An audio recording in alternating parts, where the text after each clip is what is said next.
decades, the entire global economy has basically run on one simple idea: efficiency.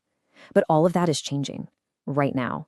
We're in the middle of this massive pivot that's going to completely reshape the future of tech, as the world finally starts moving away from depending on one tiny island for the brains of our entire digital world.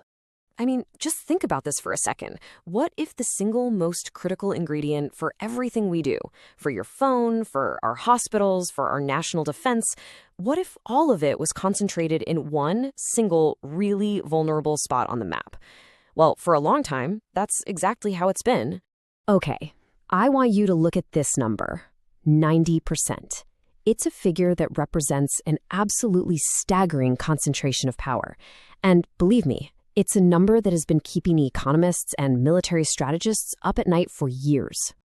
That's right. 90% of the world's most advanced semiconductors, we're talking the literal brains behind the entire AI revolution, they all come from Taiwan. Now, this concentration created what everyone called the silicon shield.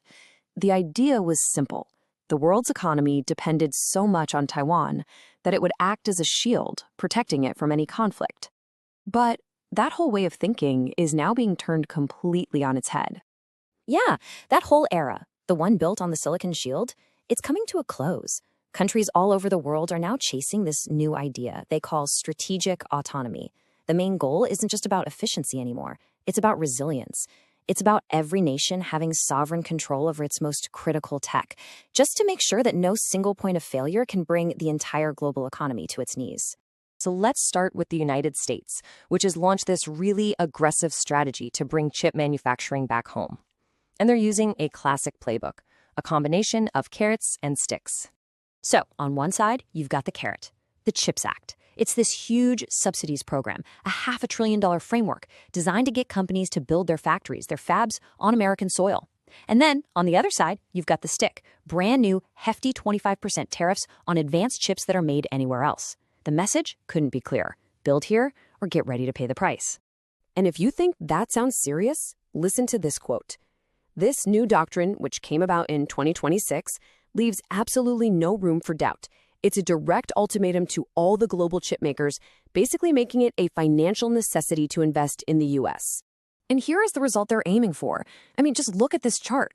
After a whole decade of pretty minimal growth, U.S. semiconductor capacity is now projected to surge by a mind-boggling 203%. This isn't just some minor policy tweak. This is a full-scale industrial re-engineering. It's designed to fundamentally change the entire global map of tech production. Okay, so let's hop across the Atlantic, because the European Union is definitely not just sitting on the sidelines. They're on their own path to technological sovereignty. And after what some might call a timid first try, they are back with a much, much more ambitious plan. The EU is calling this their lab-to-fab strategy, and it's about creating an entire ecosystem from the ground up. They're pouring money into next-gen R&D, they're relaxing rules to build these cutting-edge, first-of-a-kind facilities, and they're mobilizing billions with one clear goal: capture 20% of the global market by 2030. For Europe, this is all about securing their most critical sectors, like automotive and industrial manufacturing. All right, now let's turn our attention to another major player with some serious ambitions. We're talking about India, which is making a very calculated and strategic bid to become a totally indispensable hub in this new, de-risked global supply chain. Now, you have to understand, India's Semiconductor Mission 2.0 isn't just about playing catch-up. Not at all. It's a long-term vision. They're looking beyond simple assembly and aiming for the absolute cutting edge with a roadmap that's targeting the most advanced 3nm and 2nm nodes all within the next decade.